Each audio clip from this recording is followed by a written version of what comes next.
Welcome to view point. ఎండలో బయట తిరిగి ఇంటికి రాగానే దోసకాయలపై కాస్త ఉప్పు కారం చల్లి తింటే నీరసం, ఆయాసం, డీహైడ్రేషన్ కూడా ఎటో ఎగిరిపోతోంది. అందుకే చాలా మంది ఎండల్లో తినడానికి దోసకాయల్ని బెస్ట్ వెజిటేబుల్ గా చూస్తారు. దోసకాయల్ని ఎండల్లో ఎక్కువగా తినడానికి కారణం ఇందులోని నీటి కంటెంట్. ఇవి చాలా లైట్ గా ఉంటాయి, తినగానే రిఫ్రెషింగ్ గా కూడా ఉంటాయి. అందుకే వీటిని ఎక్కువగా తింటారు.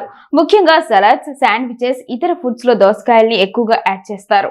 ఎందుకంటే వీటిని ప్రతిసారి నేరుగా తినలేరు కాబట్టి సలాడ్స్, ఇతర ఫుడ్స్ లో యాడ్ చేస్తారు. అలా అయినా వీటిని తీసుకోవచ్చని ఆలోచన. అయితే కొన్ని ఫుడ్స్ ని దోసకాయతో తినడం అస్సలు మంచిది కాదు. దీనివల్ల అందులోని ఫ్లేవర్స్, ఇతర గుణాలు మిస్ మ్యాచ్ అవుతాయి. దీంతో జీర్ణ సమస్యలు వస్తాయి. అందుకే కొన్నిటిని వీటితో అసలు కలిపి తినద్దు. అవేంటంటే ముల్లంగిని పెరుగుతో కలిపి అసలే తినద్దు. ఈ రెండింటి కలయిక ఆరోగ్యంపై నెగిటివ్ ఎఫెక్ట్ చూపిస్తుంది. దోసలో ఆస్కార్బేట్ ఉంటుంది. ఇది విటమిన్ సి ని గ్రహించడంలో సహాయపడితే ముల్లంగి దీనిని అడ్డుకుంటుంది. కాబట్టి ఈ రెండింటి కలయికని అసలే తీసుకోకపోవడం మంచిది. డైరీ ప్రొడక్ట్స్ తో దోసకాయని అస్సలు తీసుకోవద్దు, ముఖ్యంగా పెరుగుతో. కానీ చాలా మంది పెరుగులో దోసకాయని వేసి రైతాల చేస్తారు. దోసకాయలో నీటి శాతం ఎక్కువగా ఉంటుంది. మనం పెరుగులో వేసినప్పుడు పెరుగుని వేరు చేస్తుంది. పెరుగులో ఉండే క్రీమీ టెక్స్చర్ తగ్గుతుంది. పైగా దోసకాయలు వేయడం వల్ల పాల పదార్థాలు విరిగిపోయే అవకాశం ఉంది.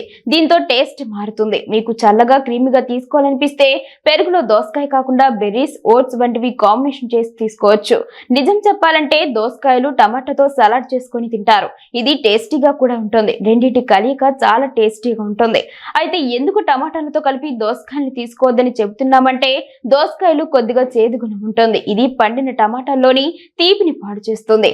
అందుకే వీటిని కలిపి తీసుకోకుండా టమాటాల్ని మరో వెజిటేబుల్ తో కలిపి తీసుకోవాలి. అంటే బెల్ పెప్పర్స్, రెడ్ ఆనియన్స్ వంటి వాటితో తీసుకోవాలి. మీట్ తిన్నప్పుడు దోసకాయలు తినడం నిజానికి అస్సలు మంచిది కాదు. దీనివల్ల జీర్ణ సమస్యలు వస్తాయి. కారణం మాంసంలో ప్రోటీన్ ఎక్కువగా ఉంటుంది.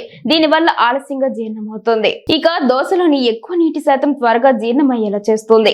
ఇవి రెండు మిస్ మ్యాచ్లు కాబట్టి జీర్ణ వ్యవస్థ డిస్టర్బ్ అవుతుంది. దీంతో బ్లోటింగ్, అజీర్ణం వంటి సమస్యలు వస్తాయి. దోసలోని అబ్జార్బిక్ యాసిడ్, విటమిన్ సి, ఇది జీర్ణ వ్యవస్థలో ప్రోటీన్స్ ని అబ్జర్వ్ కాకుండా చేస్తుంది.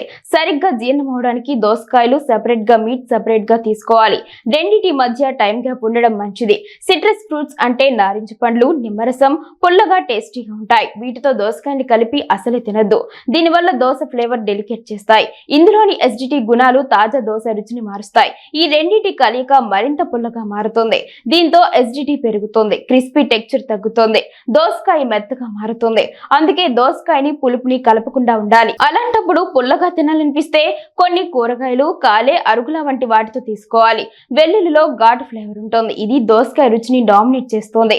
అదేవిధంగా ఈ రెండింటి కలయిక దోసలోని క్రంచీనెస్ ని తగ్గిస్తుంది. అదేవిధంగా దోసలోని తాజాదనాన్ని డామినేట్ చేస్తుంది. కాబట్టి వెల్లుల్లి, దోసని కలిపి తీసుకోకపోవడమే మంచిది.